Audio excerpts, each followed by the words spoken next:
Guys, thanks for coming out. So, why do you play golf? What's your name? Ken. Ken, Martin Chuck. Nice to meet you. Why do you play golf, buddy? I just love it. You love it? Me too. When did you start playing? Well, as a kid, just, for fun. I didn't get serious until after I moved to Phoenix. Yeah. I don't know that I'm serious now, actually. So, I didn't play that often until I moved here, and I played pretty regularly. yeah, cool. Guys, other sports. What'd you play as a kid growing up besides golf? Tennis. Tennis? You're a tennis guy, okay. Yeah. Baseball and basketball. Cool, the U's, right? Everybody plays those. Well, not everybody, but how about in blue in the back? Baseball, Baseball, basketball, tennis. and when was golf for you guys? Started when? Kind of new? 10 months ago? COVID golfer? Tiger Wood? You just thought he looked good in Sunday red and black? My son wanted to play, Yeah? so we went out together. Awesome. How about you? I played soccer and started playing golf like 10 months ago too. Really? Fantastic. COVID golfers, huh? Yeah. Dynamite. How about you guys? Everything. Football, basketball. Good. Just a multi-sport. Yeah. So me too. I grew up in Toronto, Canadian. I'm a U.S. citizen now. Last year, what a year to become a citizen, right? I got tired about sneaking over the border. No. But, as a Canadian growing up, I had older brothers. They played ice hockey. So ice hockey, I still play ice hockey. I play men's league ice hockey in Gilbert at a league there and played a lot of sports and had some fun doing that. And then one day when I was really little, I noticed my dad disappearing on weekends. And I'm thinking, what is he doing? And there's this strange thing, a golf ball in the garage and one club in the corner. I took it to the park, schoolyard actually, not too far from my house, and I knocked a couple around. And I didn't realize if you hit them solid, they'd go pretty far. So it was a little closer than the clubhouse is to us here. And I hit a shot, and that of course was a shot I hit the best. Flew over this fence and broke a window. And the neighbor there, who I'd never met, I'd walked by him all the time, broke his window, and he was cool, but he walked me home. Like I thought I was gonna get in trouble. We walked up the front steps of my house, which I never went up the front steps of my house. I always went to the side of my house in the mudroom, kind of where the washer and dryer were. That's how I got in and out of my house. He rang the doorbell. My dad came to the door, and he's standing there, and I'm like, here's the neighbor. And the fellow says, your son hit a golf ball and broke my window. And my dad looked at him and said, how far did he hit it? So that was my start of golf. So I'm like, I did, Dad. I hit a pretty good one. So that was about 7 years old then. And that was pretty cool. And so from there, like the best he became as a golfer was probably maybe a 15 handicapper. And the fun thing in that was he had enough sense to say, I'm gonna get some lessons for my son. So I started going to this course, I got a little downslope here. Balls won't, come on, ball, stay there. As I started my journey in golf, I'm gonna go through all this stuff for you and answer all questions you have. But as he started to help me get some instruction, it was one of those things where well-meaning coaches were kind of inspiring little guys like me and little gals like me to get better. And a super cool thing happened. There was an ad in the newspaper, and it said free golf clinic. Anybody know Toronto at all? Anybody from Toronto? Toronto. I lived there for Did you? 8 years. Cool. So Young and York Mills, Don Valley Golf Club. Yeah, Okay. I golfed there. Have you really? Cool.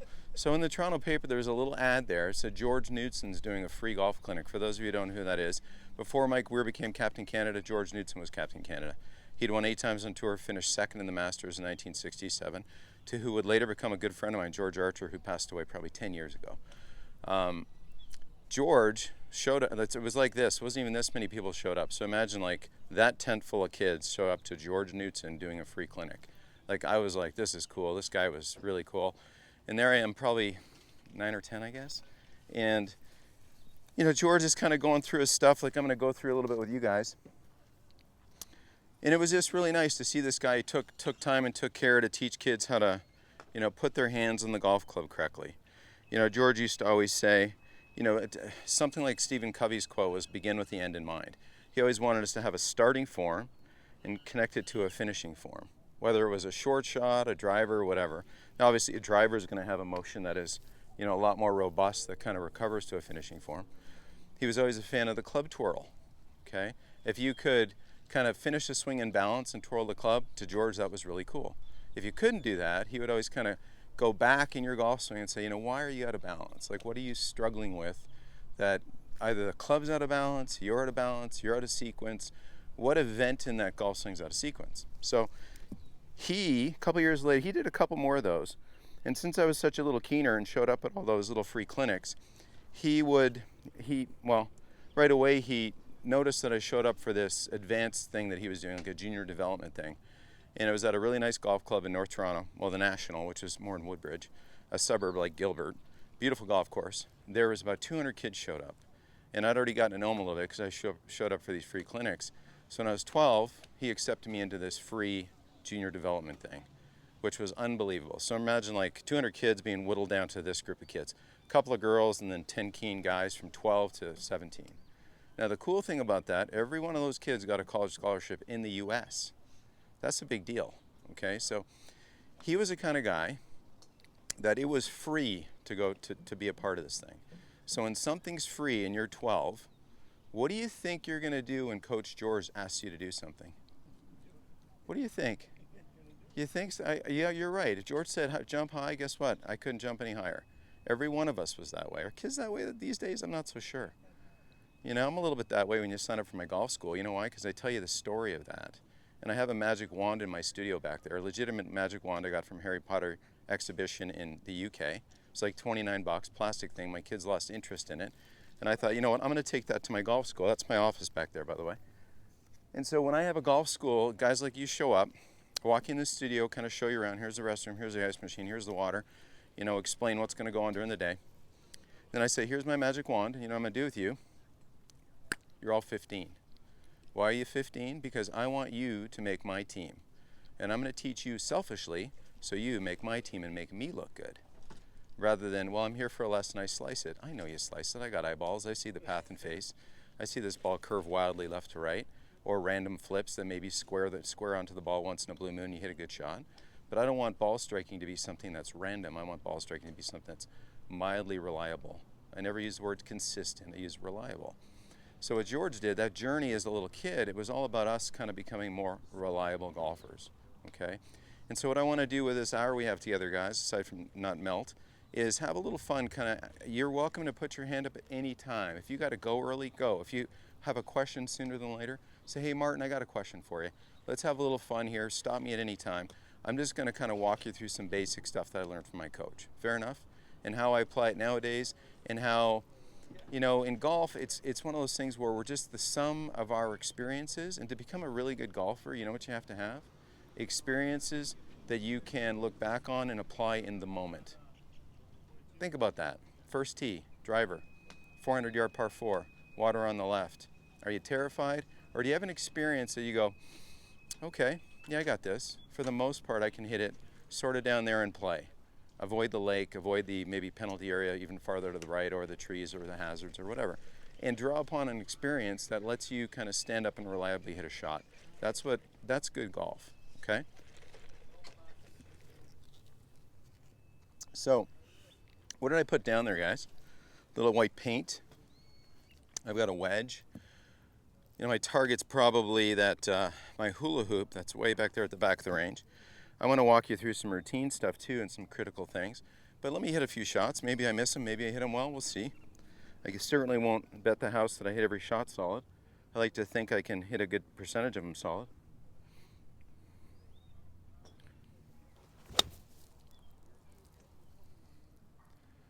So there's a crisp strike at my target.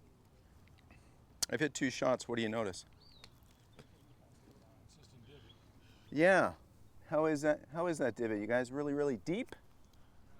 No. Y'all heard of Mo Norman? You know who Mo Norman is? Yeah. Famous Canadian guy. I got to meet Mo a bunch of times.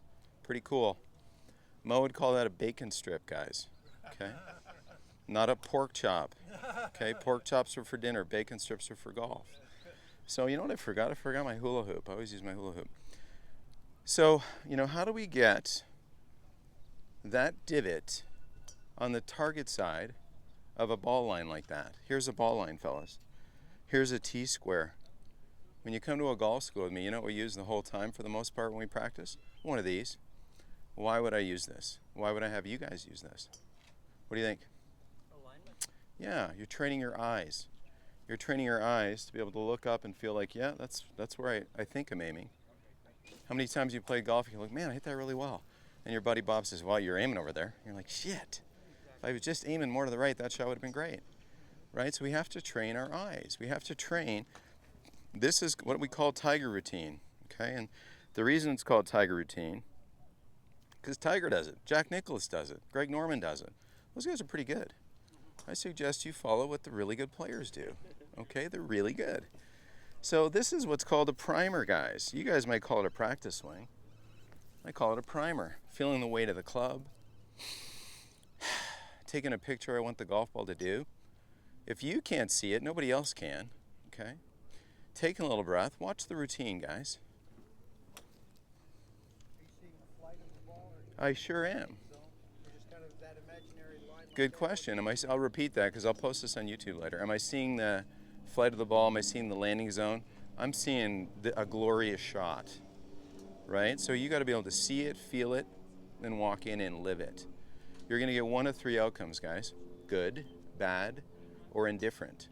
And I'm absolutely good with indifference. They asked Matt Kuchar one day, they said, Matt, what do you think your keys to success are as a tour player? Because he's won like damn near $100 million playing golf. And he stiffed his caddy in Mexico, which really upset me. But he said, I have a huge tolerance for mediocrity. Isn't that cool? I have a huge tolerance for mediocrity. I bet you a couple of you in here are wound a little tight. Just saying, right? There's always a few of you super wound tight. In golf, guess what? Every golfer sucks. We all suck. We miss shots. I can't guarantee you I'm going to hit a great shot. I can prepare myself as best I can to hit a golf shot. Can I guarantee I'm going to hit a great shot? No. But if you control yourself and set yourself up really well for a shot, you're giving yourself the best odds to make yourself, support what you want anyway during a shot. So to your question is, what do I see? I feel. It already feels good. It may not come off great. It already feels good. It already looks great. In my mind, I see this. I always see kind of a reddish, purplish ball flight. I don't know why. Shot tracer, maybe. Who knows? But that's what I see, right? The wind's out the left. I usually see a bit of a draw. So maybe with this little bit of a cross breeze, it's pretty straightish. There's stock shot. I'll go through that. There's always this. So check out the routine, guys. Which hand am I holding the club in? Left. Why? I've checked a box. I don't have to do something up here. Why would I want to duplicate things? So I've got the club in my hand. I'll share a cool story with you in a second. Let me hit a shot. Right foot, club face, intermediate target, target down line. What's this called, guys? It's called a waggle. What are my feet doing? Am I standing in the mud, guys? Heck no. And what's this? It's the pro twirl showing off, right? Who knows who knows Adam Oates? Anybody ever heard Adam Oates? Hockey player, thank you, Hall of Famer. No BS, calls a buddy of mine who's a great coach. Calls my buddy and says, hey, I hear you're a good coach. I want to take a lesson on how to twirl the club. Serious, think about this. Okay, the guy already finished his NHL career. Calls up my buddy and says, my buddy charges a lot of money. And he goes, I want to take a lesson on how to twirl the club. And my buddy goes, what? Why? He said, well, I noticed, this is Hall of Fame NHLer who scored a squillion goals and was fantastic. He goes, I notice when a good player hits a shot, they always kind of relax, they spin the club and their arms relax and they're enjoying the shot for a minute. He goes, I think I can work backwards into great shots. And so my buddy called me at the end of the day because he'd had Adam Oates and he had a few other lessons. He goes, you're not going to believe this. I know you love hockey. Guess who showed up today? Adam Oates, blah, blah, blah, blah, blah. He wanted to learn how to twirl the club. He goes, I had to think about it. And I taught him how to do it. I'm going to teach you how to do it. You want to learn how to do it? Yeah, good. Watch. It's pretty cool. So we do this with a golf school. It's called Pro Twirl. When you get these little achievements, you get a little badge. Everybody gets a keychain. Tour Striker Golf Academy got a big key ring on it. It's got a big key ring. So you can clip on these little awards. Hey, way to go. Low point legend. Okay, I'm a low point legend. I can touch the ball and touch the grass 99% of the time without chunking it. Okay, chunk a golf ball. If I play 25 rounds a year now, which is about what I play, I might chunk one, maybe 2 shots a year out of those 25 rounds, and maybe not even that. More likely to hit it thin, okay? But here's the thing. You get these little awards. So when you get a pro twirl, this is how we teach you how to do it. Go to your finishing form. Stay there for a second. Let go of the club. Catch it before it mashes you on the hands. I don't want it to come down here and bang your hands, okay? Obvious, right? So we teach everybody to do this. Dee-dee-dee. Catch it, right? Easy step. Then it gets a little trickier. Then we teach you how to do this, and then you have to learn how to spin it and catch it in your hands. And then what's this? Relax. Let your arms relax. You'd be surprised when your end goal is to do that the stuff that happens between starting form and that relaxation is better more often than not, beginning again with the end in mind. Does that make sense, guys? Right? If we're just thinking of one thing, oh, please, God, let me hit this ball. Right? We're kind of hitting at something rather than putting our motion kind of to and through something. You see what I mean? So you may, like, I don't stand and watch the range too much, but I do get a massive kick out of watching people practice because it's kind of hysterical to me. Because I want to show you, there's a couple ways to practice. One, Kevin doesn't want you putting a bunch of lines down on his range, but what you can do is you can take an aim stick, and I call this the aim stick dance, and you can step on it, and you can eventually make a little groove, especially if it's in the morning and it's a bit moist. You can see that little channel if you step in an aim stick, okay? You don't have to have a fancy golfer's toolbox like this. You can get 2 sticks and make a T-square. So you know where your golf ball location is. So you know where your target line is. I always kind of put the golf ball or the target line between my toe line and where I'm going to hit a shot. And what's fun is I can kind of bump this along if I want to. Just a gizmo. We use them just to have, so students have certainty. We call this the rule of 1, guys. 1 golf ball, okay? I know you've got more at your ready. But walk out of your shot. Back to the tiger routine. A friend of mine, a guy named Scott Fawcett, he's a consultant for the PGA Tour. He has a bunch of clients. Bryson DeChambeau's one. He caddied for Bryson when Bryson won the U.S. Amateur. Will Zalatoris is one. He caddied for Will when Will won the U.S. Junior. Anyway, a bunch of guys pay him for Scott to direct them on where to aim. Crazy, right? So here's tour players that get consulted on. When they go to Harbour Town, he knows how fast you swing. He knows you carry the ball 285. That's your max carry at your $114 swing speed when you're cruising, okay? I'm not that fast. You know what my record is for the 100-meter dash? 80 meters. I've almost made it one time. But let's just say you swing at 114 like a tour average player and you fly at 285, right? You've got a cone of miss, guys. At 80% of the time, okay, you're going to fly it out there and it's going to land in this cone. You got to know how and where to aim that cone. You know what he takes into thought when he even designs these for these guys? If the right rough is drier than the left rough, which people can't really hit one out of, then guess where the cone gets aimed a little bit? To the dry side, where the rough isn't really too penal. I mean, it's Moneyball, okay? So they pay this guy to kind of know the golf courses, to know where their shot cone will go. Question for you, Jason Day, #1 in the world, okay? 5 years ago for a number of weeks, he hits 20 balls. He's a member at a club in Indian Wells. Doesn't spend much time there, but he hits 20 brand new Pro V1s on a TrackMan for my buddy on the range. What do you think? Okay, club hit speed 117, average carry 295, total 312. Okay, smashes it, right? Some of you guys are strong and can smash it. What do you think his average shot? His biggest miss to the left was? What do you think? 20 balls, biggest miss to the left. 30 yards. Okay, biggest miss to the right. 30 yards. Okay, pretty close. I want to say, I don't know if I'm right, I'd have to look, because my buddy texted me the screenshot of it. It's either 45 and 30, so there was a 75 yard, I want to say he hooked one 45 left, he hooked one about 40 left, there was a few kind of spackled in around 25 left, there was about 10 of them that were pretty much on the line down there, and then there's some kind of out to the right, and one was 30 yards to the right. So he had 70 yards of miss, 0 pressure, #1 player in the world, right? So what's that tell you about the best player in the world at the time? Do they hit it like this all day long, guys? No. They've got a cone of miss, okay, that they live with, and they know how to aim that miss, okay? So now going back, you know how to do the tiger? You know, do the pro twirl? You're gonna go. I know you're gonna go home tonight and go like this. Grab your golf club, right? Okay. So they've got a cone of mist, guys. Which let me kind of talk to you about that. Let's talk about. Get a couple pegs here. Now I wish my cone of mist was only 75 yards, and honestly, it probably is the 80-20 rule.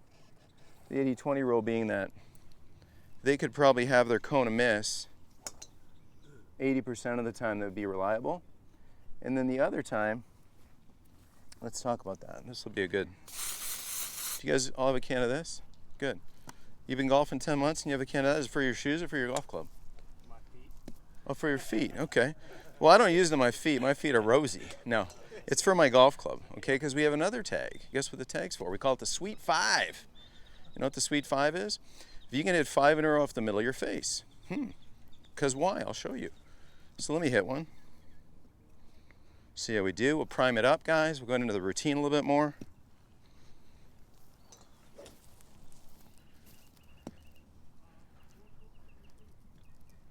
First heat jitters. I'm freaking out. Not really.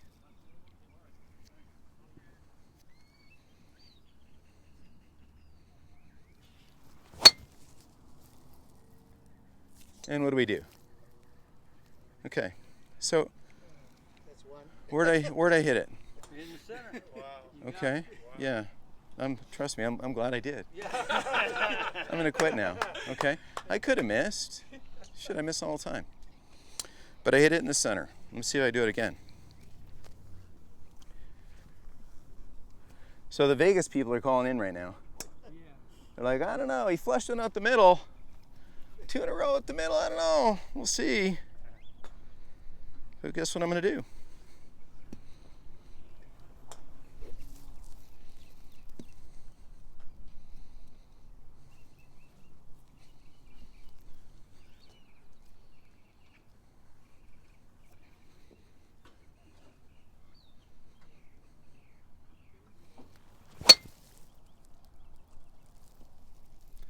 I think that's in my cone of miss.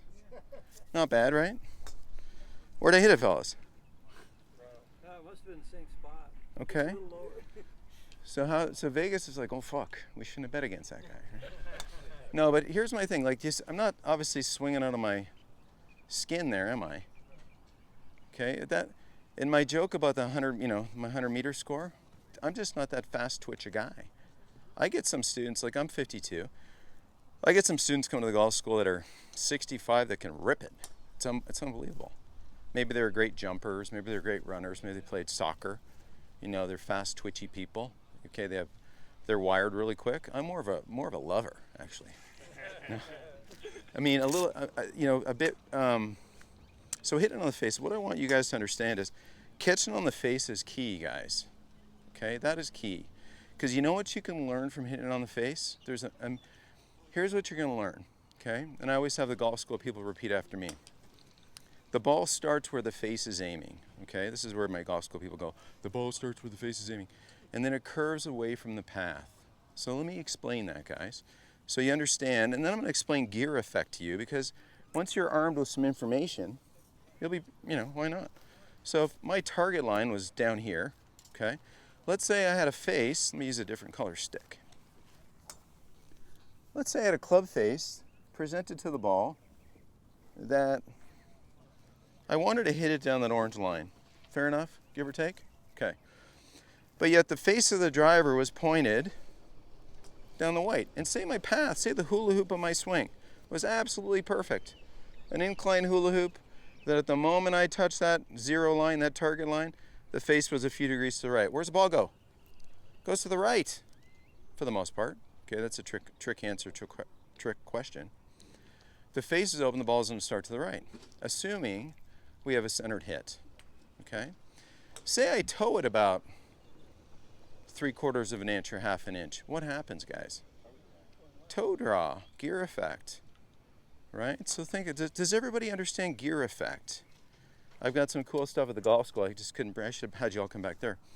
But basically what happens is, when you hit something out the toe a little bit, the club twists a bit, right? okay? And people say, I hit it on the toe of the ball and to the right. Well, if you hit it way out in the toe, like let's say, like there's 3 fingers, okay? Like I like my Scotch right there. So the middle finger's out the middle, okay? My ring finger, that's a toe draw. My index finger right there, there's kind of a blocky fade.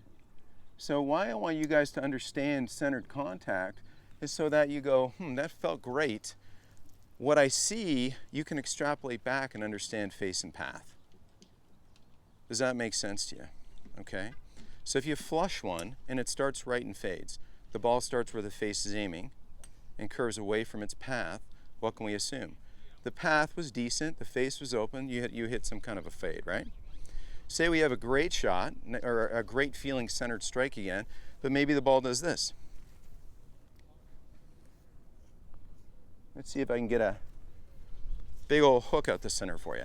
Okay, trick shots, right? And you'll say, well, Martin, what are you doing with that routine of yours?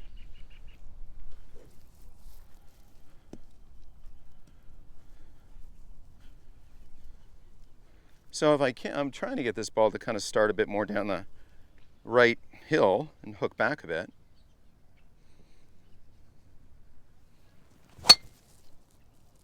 Well, I didn't quite start it right enough. Started it kind of straight. But what'd the ball do? Yeah. So what do we get? Pretty centered hit, right? So if it was a pretty centered hit and the ball hooked, what do we know to be true, guys? Face is left of the path. Okay, was it a snap hook? Nothing crazy, right? Yeah. Playable in my cone out there. Maybe left rough, not too bad. Right, so now let me cover this up. Okay. Fresh stuff on there. And let's see if we can do this, because this is what I want you guys to do. See, I do get paid by Dr. Scholl's, actually. No, so we're going to do this on purpose. Okay, we got 3 little windows there, right? Do you want to practice with intent, guys, or just come out here and smash balls? Exactly. Both? No. I see people out here tucking their elbow in, looking at their wrist angles, all kinds of fun stuff, right? Okay. So which one do you want me to hit it on? Soccer player in the back. Inside, middle, or toe? Toe! Let's go toe.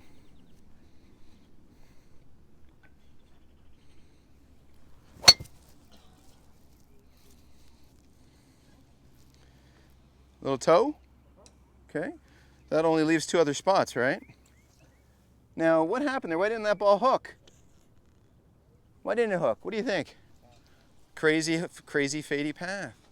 The slicer's best shot, guys, is the toe miss. That's their best shot. Because that's their gear affected hook with their slice pattern. And what is it? It's a money ball. It's pretty straight. Does that make sense? So slicers, guess what? If you just don't want to change your swing, get some Dr. Scholl's, learn how to hit it up the toe a bit. It's not a bad way to play.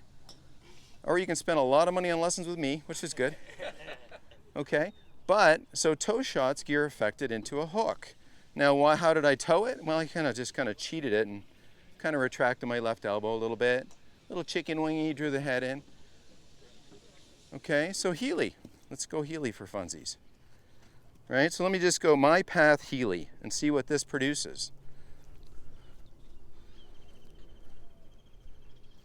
I mean, neck went out there for you, but I'm not trying to do anything funky with my path, just Martin Chuck golf swing.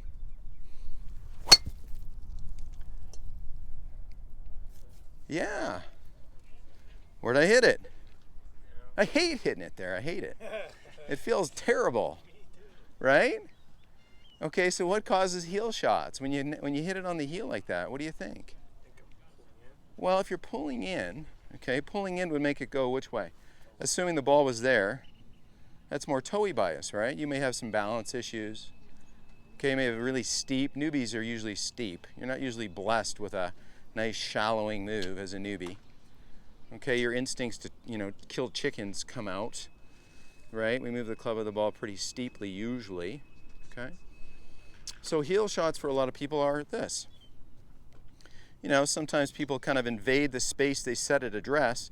There's the golf club, and the pelvis kind of kicks in a little bit. And where's the club go with that? Has to move with it, doesn't it? Or sometimes people figure out how to raise the handle and finagle the club head down so that they don't quite hit it on the heel. That takes a lot of figuring though. And you get a lot of good players that can kind of finagle patchwork golf swings, which is great. You play a ton of golf and hit a lot of balls. Like George Archer was one. He had a really kind of funky swing. He won 14 times in the regular tour, and he won 14 times in the Champions Tour with a funky golf swing. Great big guy, didn't hit it very far. He didn't have great leverage for his size. If he did, who knows? But he kind of scraped around, beat a lot of people a lot of the time. So you kind of understand hitting it on the face, pretty critical, right? Little Dr. Scholl's goes a long way, and use it for his shoes too. Okay? So you can do that with an iron as well. Let's talk about some, let's have a little fun here. What's your name, bud? Vladimir. Cool, so Vladimir, you watch and you tell me, got a critical challenge for you. Okay, we'll talk a bit more shot shaping in a bit.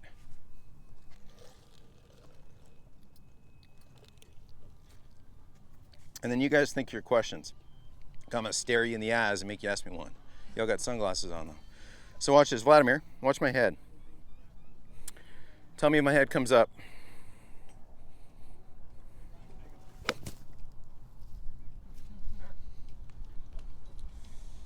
How'd I top it, Vladimir? If you didn't see that, Vladimir, it's right here. I'll do it again.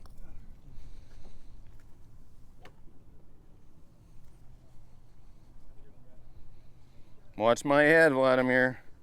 Tell me if I lift up. I better keep my head down on this one, right? Damn. I do that green side sometimes. Freaks my playing partners right out. What happened, Vladimir? Come on. I must have lifted my head. I topped it, man. Here, watch really, Vladimir, watch really closely. Got a cup on him, kidding. No. So I topped the golf ball, right? Question, are you wondering about that? You're kind of like, what the? What do you think? Yes, I did. Good one. Because you're going, what could it be? Can't be much, right? So here's the thing. Don't tell anybody they lifted their head. For F's sakes, please don't do that. Okay, because you don't lift your head. Head, I tell you, doesn't go anywhere. Yeah, you might extend yourself. You might say, because you just saw me crown the golf ball as good as I've ever crowned it 2 times in a row. Okay, I do it for people all the time. Okay, and most folks, Uncle Al says, hey, you want to come learn how to play golf? Let's go. We'll have a good old time. Because anybody can play golf, guys. Anybody can hit it. Watch. So those were bacon strip divots, right? I hate doing this. But here, like, you can hit a ball, and you hit it 135 more times like that, and guess what? You'll get to 18. Maybe a putt or 2. You're finished. You played golf. Hey, congratulations. You're a golfer. The Raven will take your money. The marshals might yell at you a little bit. That's okay. You know, we'll see you next Saturday. That's okay. Right? You got to put a lot of sand and seed in that thing. Hey, but look, my low point was ahead of the line. No. So, guys, what do we want to learn how to do? Hit the ball on the club. Yeah, hit the ball in the club face. So, give me a question. Give me a question. What do you got? I'm always concerned about on the takeaway, watching your swing, the way you set up, is that I call it the lag. I think a lot of amateurs have this issue. You know, are you concentrating on turning, turning your shoulders and going? Or are you more, are you more upright and dropping your hands down towards the target line to try to square it up? Okay. Almost like you're flipping it. Okay, so I would say takeaway stuff. We have a pretty fancy 3D machine in the studio, okay? So we've probably got, I don't know, 60 tour players have been through there over the years, just, for 5 minutes, old friends of mine and stuff. And I can tell you something, a really cool thing, guys, is this.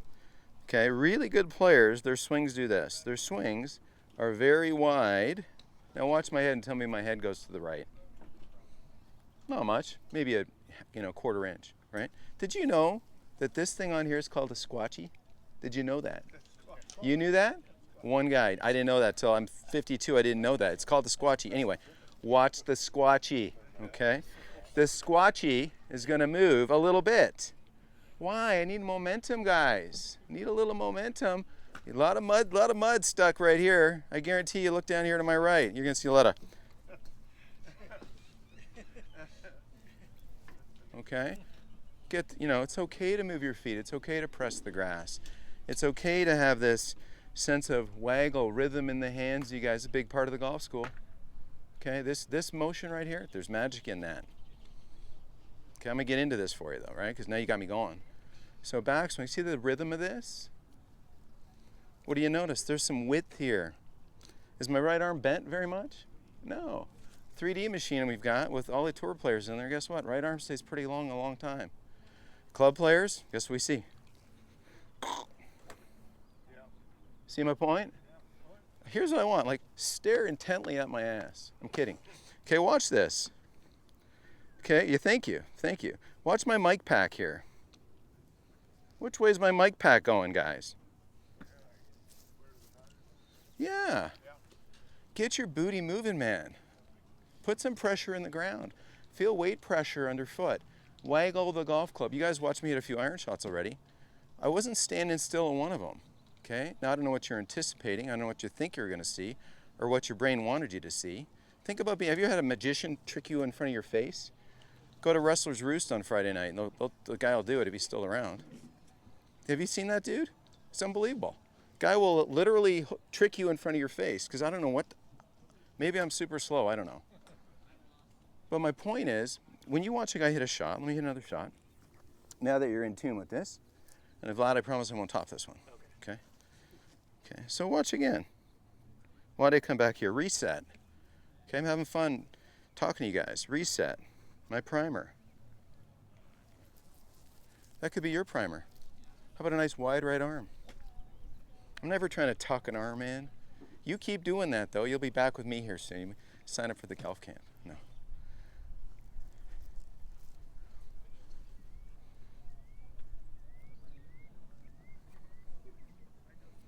What do you see, guys?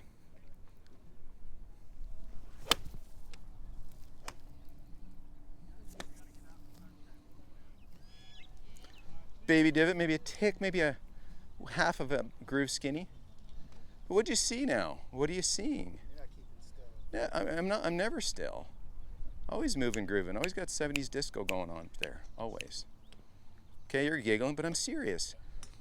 I don't care if I see golfers that are kind of using their feet, waggling the club head. Oh, let me ask you something.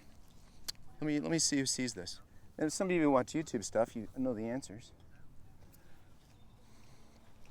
Tell me when I put the club on the ground. Once the club touched the ground, guys.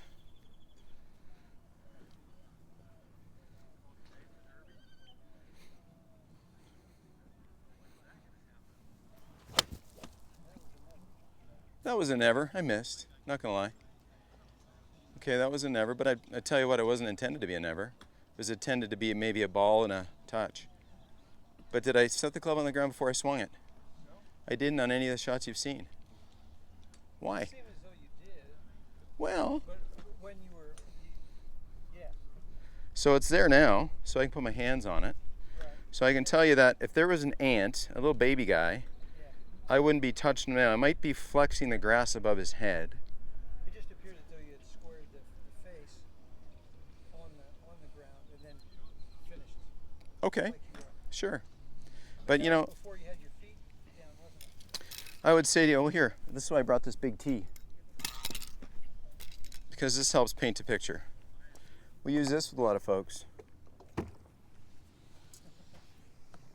The rules don't let you bring this tee. So there's the bottom of the tee.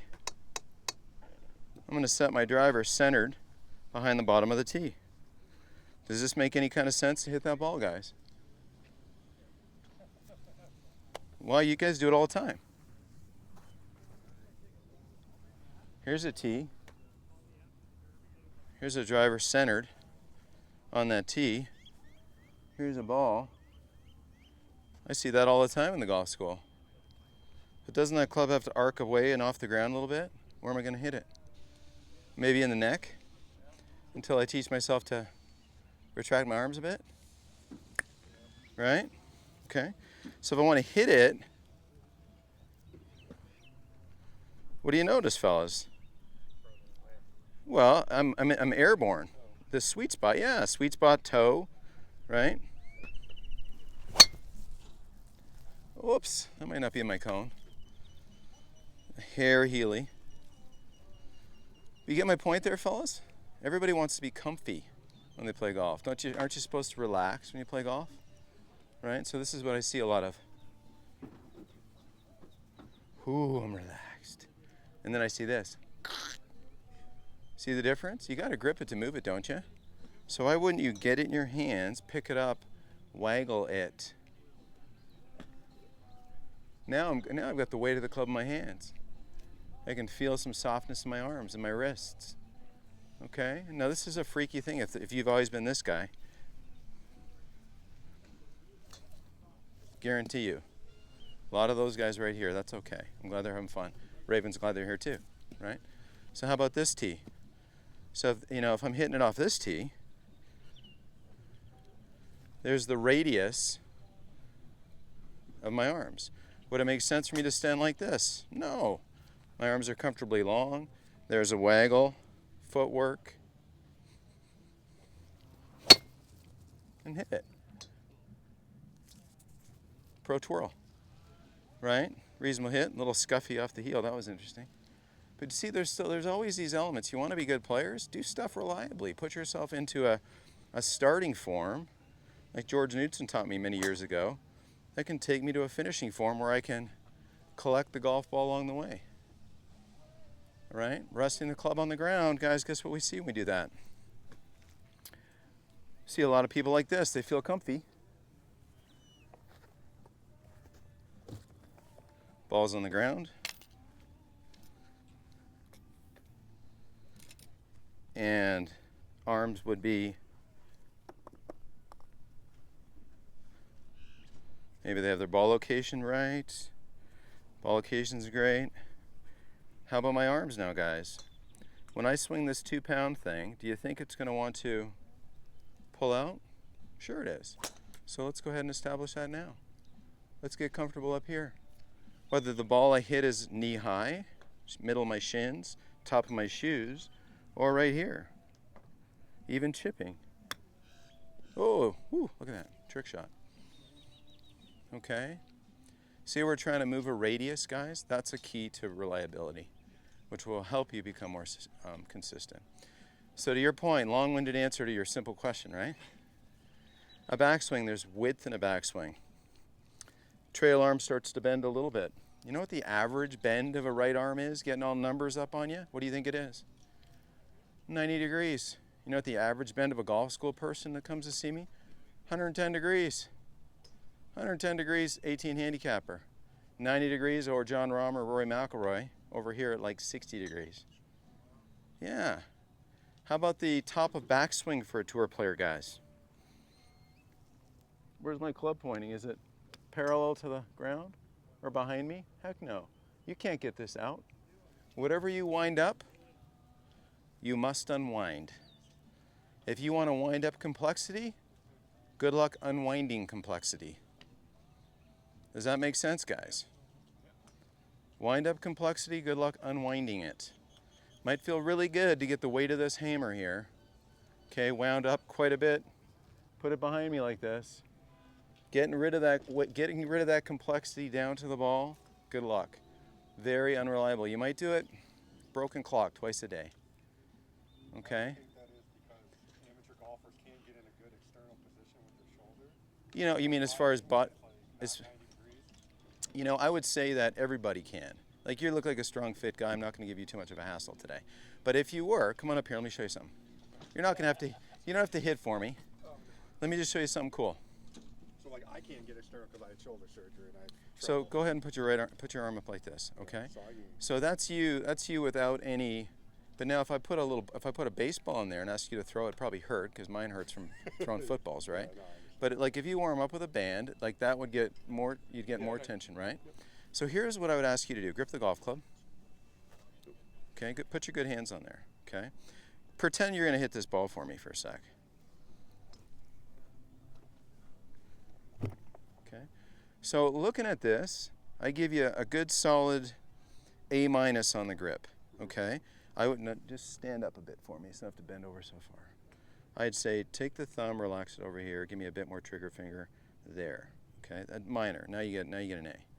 Okay, because I want the weight of the club not resting a fulcrum on a thumbprint. I want it resting inertly on a knuckle. Something that's reliable. So the thumb's kind of riding on top. You might let the club's weight rest on that rather than peacefully on an index knuckle. That makes sense, guys? Okay. So now give me this for me. I'd put a ball in a tee with you. I would say stay in your height right here. I'm going to stand you. No. Stay down. Good. Arms, humerus is up. Let me build your impact condition. Perfect. So don't move. Stay there for a sec. That's a backswing, guys. Do me a favor. Damn, I got ahead of myself. You're all sitting in chairs. You can relax first. What's your name? Ben. Ben Martin. Nice to meet you. So sit in your chairs for a sec. Put your back against the chair. Okay, imagine me, a young pro, okay, at a PGA seminar years ago, and the guy was from Australia, and he said to me, said to the group, he goes, okay guys, make a backswing. Don't go away, Ben, you're not off the hook yet. He said, do me a favor, make a backswing with your back against the chair. What did everybody do? They all went like this. The whole room went like this.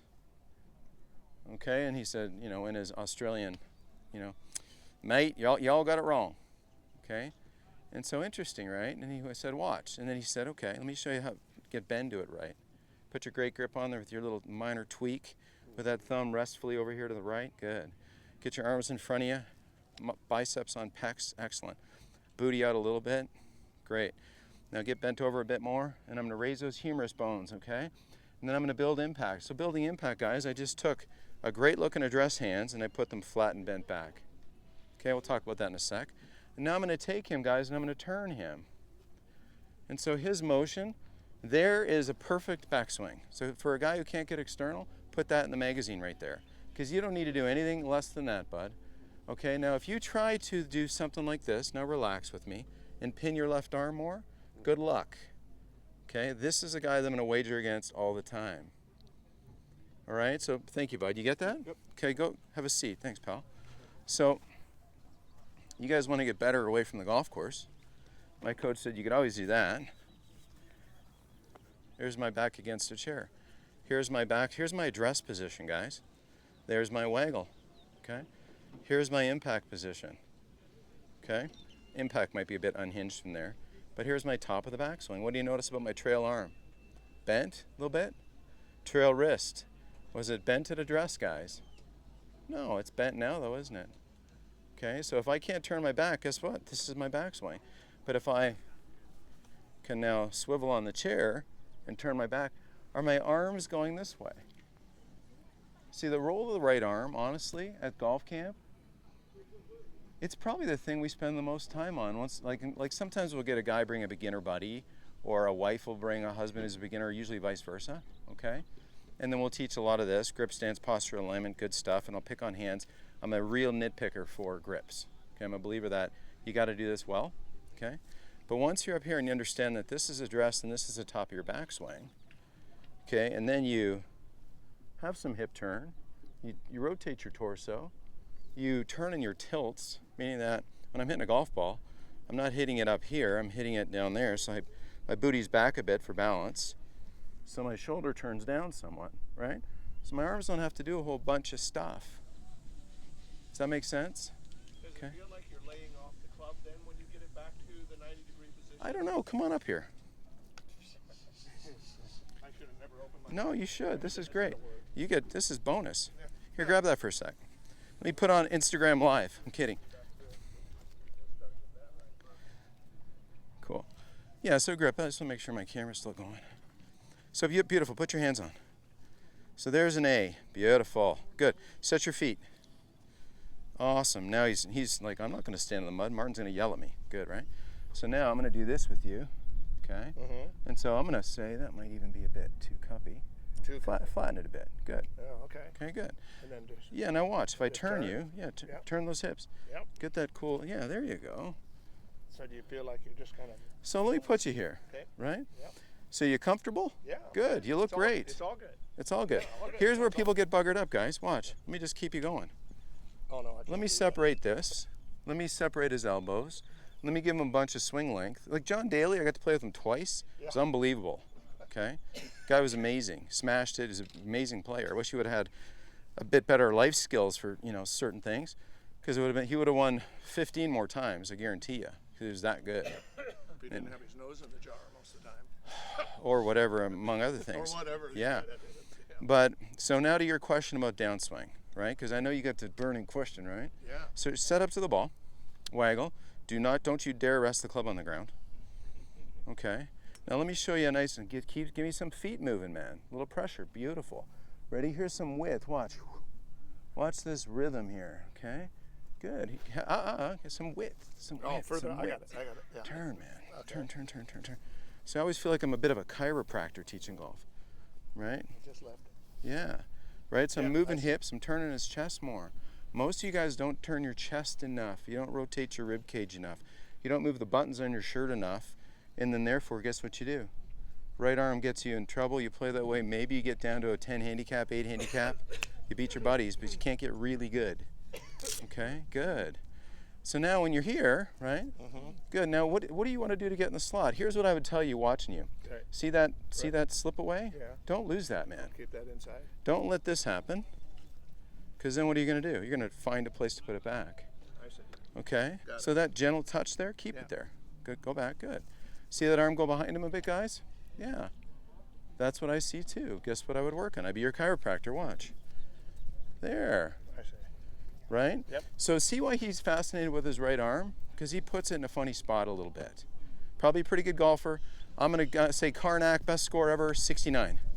67, 68. Okay, so I'm wrong. For a 10 handicap. No, but you get my point. But you weren't at one time. But I can see a good golfer in there. So I didn't know he played the ladies' tee that day. He shot 67. But I did say he played 69, so good playing. Thank you, brother. But my point is, you see how he's fascinated with how to get back to the ball? Why? Because he kind of took the car off the freeway a little bit. He's trying to find his way back on the freeway. You don't have to get off the freeway. You can kind of keep these. You know, George Gankis is great coach from Southern California. Anyway, he's like a hippie guy. He's a buddy of mine. He's a great guy, super smart, mildly frenetic, I'd say, but he's a ton of fun. He's a brilliant coach.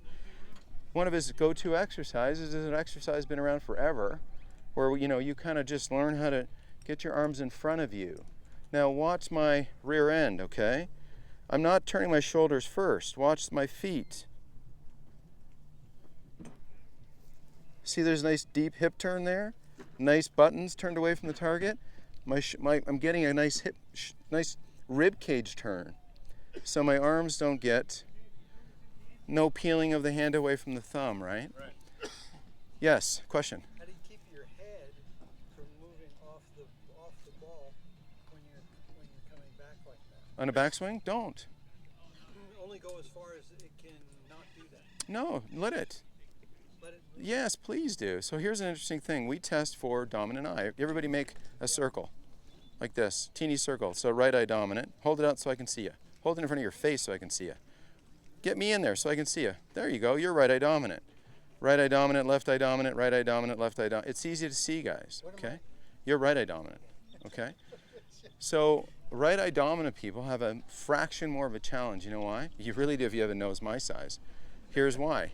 Because if you're right eye, one eye wants to see straight, and one eye has to converge to straight.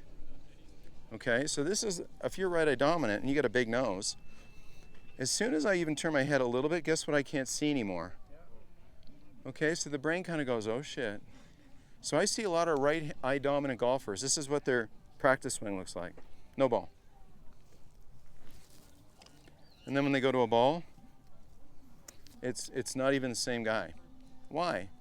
Brain doesn't want to lose what it can't. It doesn't want to not see what it's about to hit.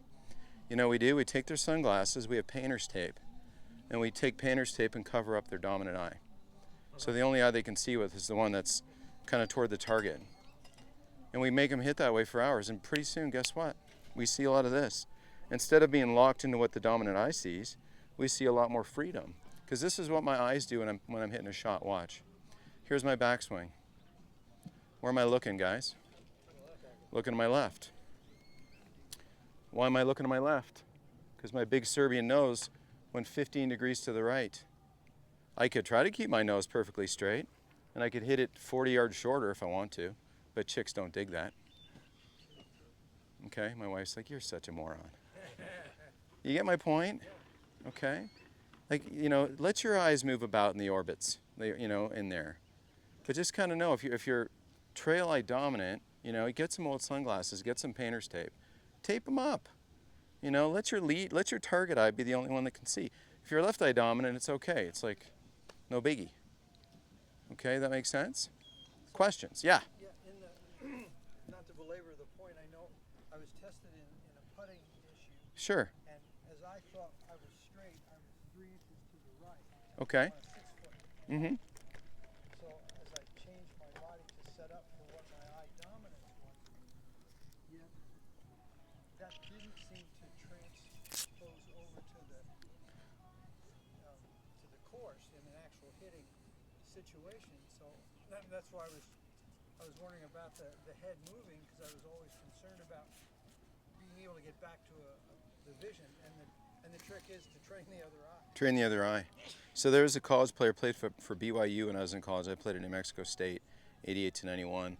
His name is Ramon Brobio from the Philippines. Okay, Ramon was a really good player.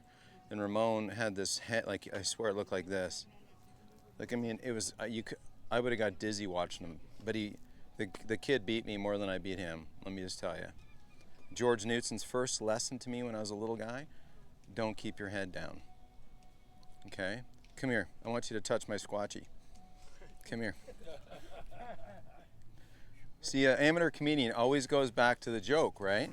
So stand right here. Gently touch the Squatchy. Kevin, do you know what a Squatchy is? Good. Look it up. Okay. Touch the Squatchy. Okay? So as I hit a little shot out there, and if you heard of Annika Sorenstam, right? So here is watch the Squatchy. Okay, so did I lift my head, guys? Okay. Well, I don't think my Squatchy moved. I didn't mean to miss. Honestly, I could miss anyway.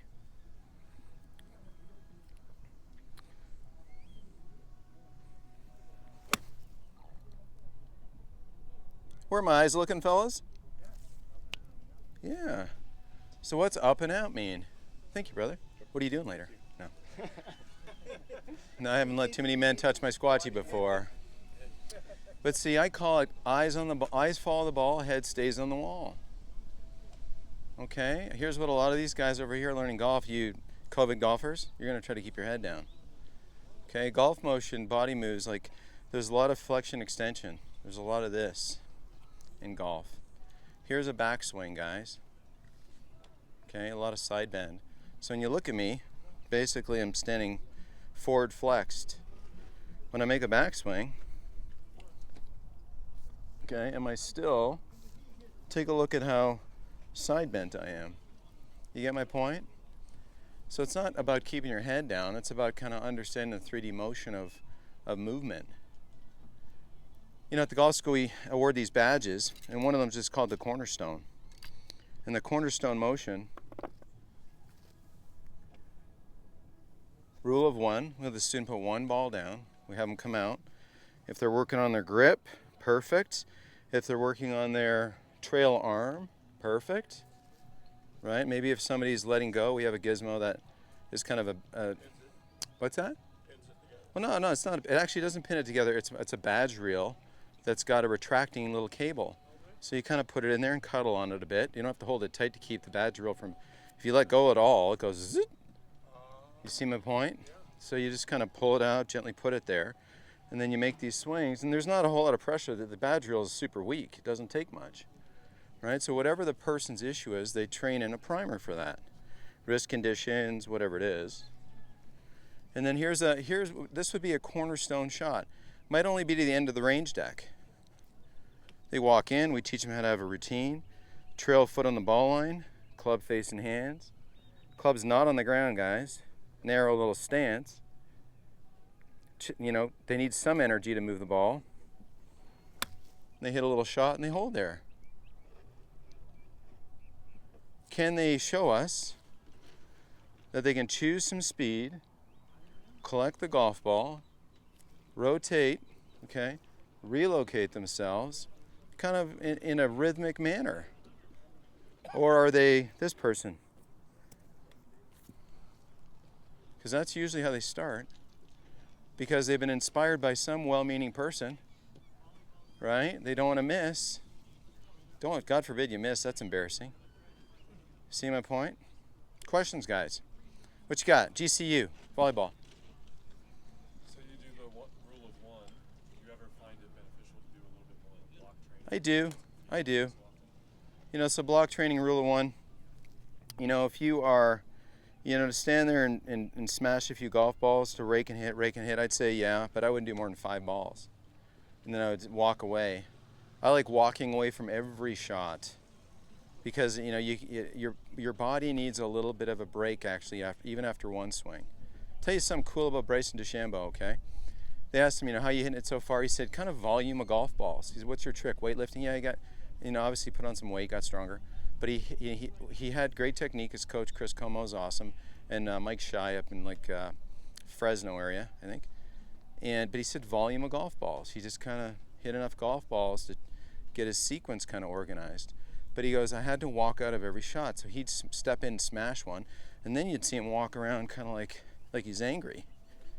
Like, you know what I mean? Keeping his elevated heart rate, his blood pumping, and smash another one.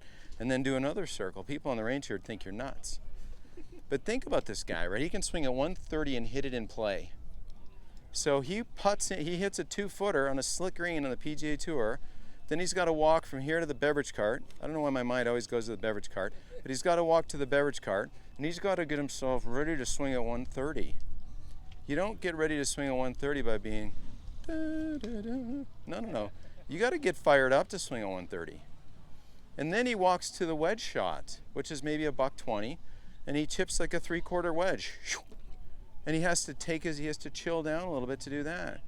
See how amazing this emotional management good players have? Not just technique, guys. I tell golf school people, I'm going to give you some technique. Yeah, I'm going to teach you how to grip it. I'm going to teach you how to put your right arm in a nice spot, but I'm going to teach you how to manage yourself. Okay, control your ROLE. Control your role. Do your routine. Do it every time. Grade yourself on how nicely you have a routine for the day. Guess what happens? Your score gets pretty good. Or be a spaz. Don't have a routine. Have 58,000 swing thoughts. Let me explain this, and we got to wrap it up because I got to be at. Got to take my wife to church in an hour. Okay. So right back here. Here's it. Here's where you can read all your swing tips that you write out on your shirt right here. 24 of them. Okay. Put them all right there. This is where you put those in. And then when you're here, this is when you go. And I would do this little station. One aim stick, another aim stick perpendicular. A little breath because I want you to be Matt Kuchar, okay? But tip your caddy. And then walk in. Right foot on the ball line, guys. Club face in hands. You can tap the grass. Don't rest it. Create your radius, guys.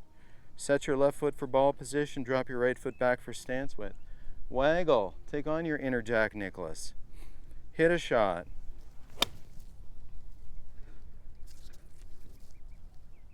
Enjoy it. If you miss, you miss. Okay? Rinse and repeat. Block practice, fine, do 5. But do more of that. Don't just whack, right? Okay, last question, then I gotta go. Who's got one? Yes, sir. Do you recommend with your students swing thoughts? Hell yeah. Absolutely. So when you watch, I guarantee you watch the Valspar this weekend, right? Who's leading? Sam Burns is up there. Yeah, he's a Sam Burns and Keegan Bradley. Okay, Sam Burns, smart baller. Got it here somewhere. He uses that thing all the time. Keegan Bradley, he was off the map forever. Okay, this guy, you think it was his technique or you think it was his mindset that got him sideways? Of course it was. Jordan too. Okay, well, no, Jordan's got a swing flaw, big one. Yeah. Okay, his grip's terrible. Grip's terrible. Did someone change it? No, it's always been terrible. Let me explain why, okay? But so ask your question again. Sorry, what was it? I'm gone. Swing thoughts. Swing thoughts. Recommend them to students and how many? Totally. So back to priming. This is what I did behind this line. Okay, so maybe you got trail arm issue. Maybe you don't turn your booty enough. So back here, you know what I'm going to do? My primer, I'm going to turn my booty a lot. Maybe pause here for a second. I don't touch the ground in practice swings. That's for amateurs. Okay, tour players don't touch the ground. Tour pros don't whack their driver on the ground either. Is the driver supposed to hit the ground? No. It's supposed to tip a tee over and hit a ball. But you know what you'll see in the first tee here all the time? Thwap, thwap, thwap, thwap, and then they go tee it up and hit a driver. That makes no sense, right? So yeah, so swing thoughts. How about this one? When you kind of go and you walk in, how about this one? Right foot, club facing hands. Oh, the ground feels nice. Ooh, the club feels really good. Fantastic. Okay, let's go. Yeah, you got to think something, man. I know. But my point, my eyes are always on the ball. My mind is always in kind of the rhythm of my body. My eyes are on the ball. My mind's in the rhythm of my body. And I'm kind of living out where the target is. Okay, I look twice. I waggle, I look twice. A lot of club golfers don't waggle, they don't look. You put your feet in the cement and then it's away you go. Okay? So I'm gonna post this on YouTube. If you want to watch it again, you can. You know, get your wife to watch it, she'll smash you. But it's been a pleasure talking to you guys. Okay, an hour goes by pretty quick when I get in a little bit of a rhythm. I could do this for hours because you can tell I really love what I do. Okay, guys, you know, we have just a little pitch. I have great coaches. They're way cheaper than me. I'm really expensive, which is fun. I got rich old guys come see me. I love them. They're the best. My favorite kind of person, people with time and money. Okay, but I have some amazing assistant coaches back there that are amazing, but a lot less expensive. The golf school runs the end of October through the 1st of May. It's a 3-day intensive course, and it includes lifelong video support, which is a pretty cool deal. And you can go spend $6,000 and go see Butch, or you can spend $2,300 and come see me. And Butch isn't going to look at your videos next week and a month from now and 6 weeks from now. Not gonna. I will. Okay? As will my coaches. We care about you guys getting better. So if you all have friends that suck, and I know you do, I would hope you refer them to me at the Raven. No.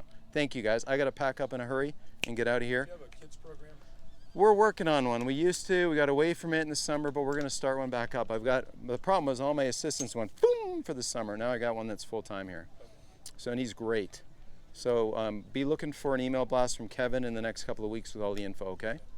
Fantastic. Can we find you? Do you have a card? Tourstriker.com, baby. Tourstriker.com. Yeah. Yep, you can find, just type in Martin Chuck on Google, I'll pop up, and just ignore that thing about that little legal issue. Okay, I'm kidding. You haven't got to yet? No. Thank you guys.